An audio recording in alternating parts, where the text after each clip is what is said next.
I would give this I would bring this back to life 1.5 out of 5 times. I felt like it had a shaky start. Once it kind of got rolling into the middle, I was kind of like, oh, okay, they could still do something with this. They're doing some things that I'm interested to see where they go. And then I saw where they went, and it all fell apart. And that climax was just laughably bad with the mom, Yes. and she melts into some skeleton. And we didn't even talk about the housekeeper character, which apparently they forgot the part where they're supposed to write the subplot where Anthony Edwards gets into relationship with the housekeeper character.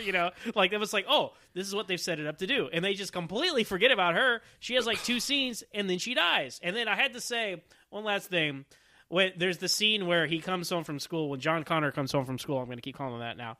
And Anthony Edwards is like, "How was your day at school?" And he's like, "You're not my mother," and it totally made me think of Terminator 2 when he gets on the motorcycle with the kid from Salute Your Shorts, and he's like, "Listen to your mother." He's like, "She's not my mother, Todd," and then he rolls off in his motorcycle. So if nothing else, they had to have known.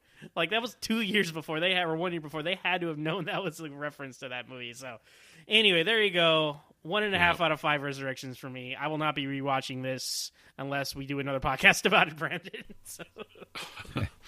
Excellent. Well, I think you guys are mean, and I don't think this is a 1 or a 1.5 star film. It's fun. There's some fun stuff. Clancy Brown really takes the cake in this, and I enjoy watching him in it.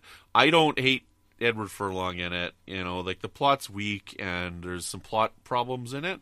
But I enjoy this movie. It's not as good as I remember it, but I'd watch this again, and I'd give this I'd bring this back 2.5 out of 5 times. 2.5 out of 5. My goodness, can you believe this, John? Thank you. I'm glad you're here with me, John, on my side. So, you know what though? You know what I want to say is I love how much you love the things that you love, Brandon. And I know that sounds like a backhanded compliment. But I mean that sincerely. You have been my inspiration when I'm sitting there and I'm rating something, and I say to myself, "Oh, is it really 4.5 or 4?" And I think of you, and I say, "You know what? I'm going to own that I love this, and I'm happy that I love it." Pet Sematary 2 is not one of the ones where we're going to line up on that, but I still admire and respect you for it, man. Well, part of my discussion on that, too, and with this podcast, is when we did Halloween Resurrection, and I'm, like, talking with him, and I'm like, everybody's craps on that movie, and I'm like, screw you, Internet, this movie's good, I like this movie, so yeah, I like this movie, and I would watch this again. It's not a masterpiece, I'm not going to grab it, like, anytime soon. Zach, you got a couple of counts for us here? Yeah, so our continued death count, we have a total of 9 people, 2 dogs, 3 cats, and countless rabbits are killed in this film. Yes. We have John Connor's mom, who dies at the beginning of the movie. She's electrocuted. We have what's the dog's name? Zowie? Zowie. No, it's Zowie. It's really weird. So Zowie, like Zawi. So Zowie dies the first time by getting shot by Clancy Brown, who is then in turn mauled by Zowie, so he dies. Then we have the 3 cats that are slaughtered by Zowie. Saw that coming, by the way. These cute little girls going to pick out a cat. Oh, I know what's going on back there. Don't go back there. The countless rabbits. I don't know what Clancy Brown's character's obsession with the rabbits was before or after, but that was just gross. It was a weird subplot. Yeah, to see him break their necks and skin them is disgusting. Then we had the bully who gets killed in epic fashion by the motorcycle by Clancy Brown. Oh, I love that scene so much. We have our X-Files guest star, Drew's mom dies, as well as Drew in the car accident. We have Zowie dies again when Anthony Edwards shoots him. Clancy Brown dies again when Anthony Edwards shoots him. That was a great scene. Clancy Brown's death scene there with the revolver. Also, the funniest moment of the scene when Anthony Edwards, after he's killed Clancy Brown, he comes out of the house and then he goes back in and shoots him a couple more times. Love that. Yes, that was great. The housekeeper gets killed by the shattered mirror by John Connor's mom. The bully dies again because John Connor electrocutes him. And then John Connor's mom burns to death at the. I'm I've just devolved into these character names, but you guys know who I'm talking about. So she melts at the end, and that's the end. And what a terrible finale that was. So that brings us, as I said, 9 people, 2 dogs, 3 cats, countless rabbits. So our total so far in the 2 films in the Pet Sematary franchise are 15 people, 3 dogs, 5 cats, and countless rabbits. All right, guys. Well, one final question. John, you're our guest, so we'll ask you first. Is this franchise fatigued? Yes, very much so. It's so fatigued. This don't even bury it. Cremate this thing. It's done. It's over.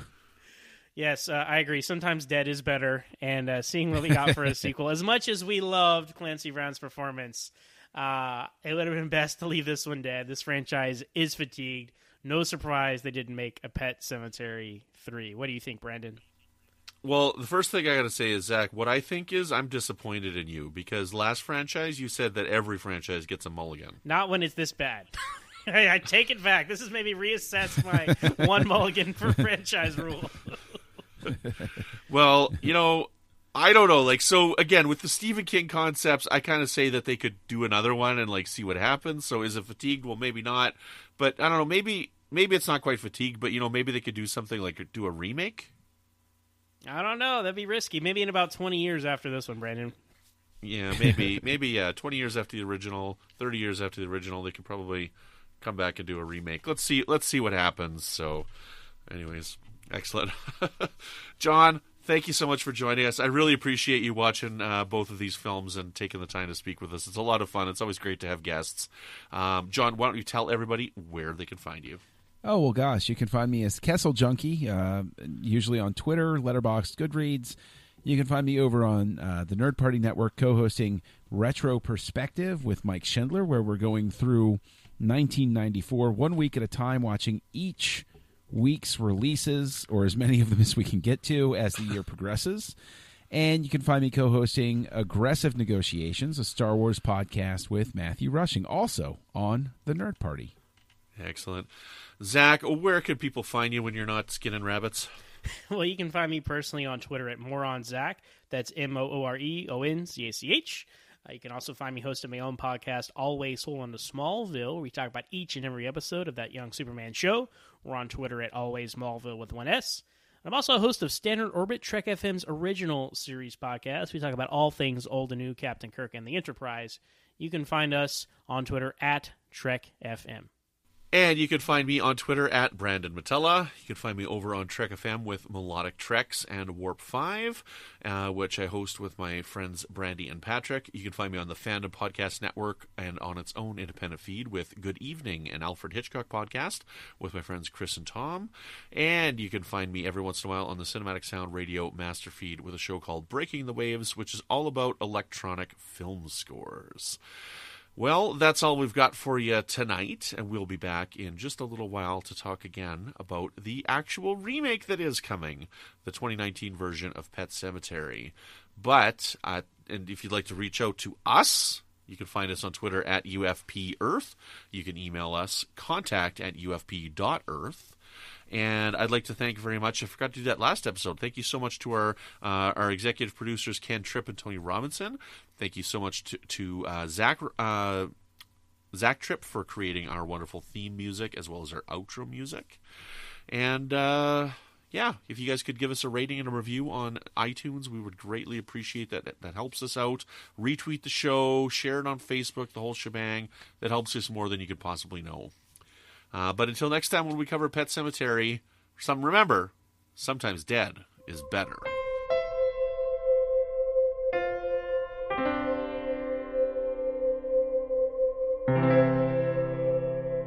This has been a production of MTMR Media Works.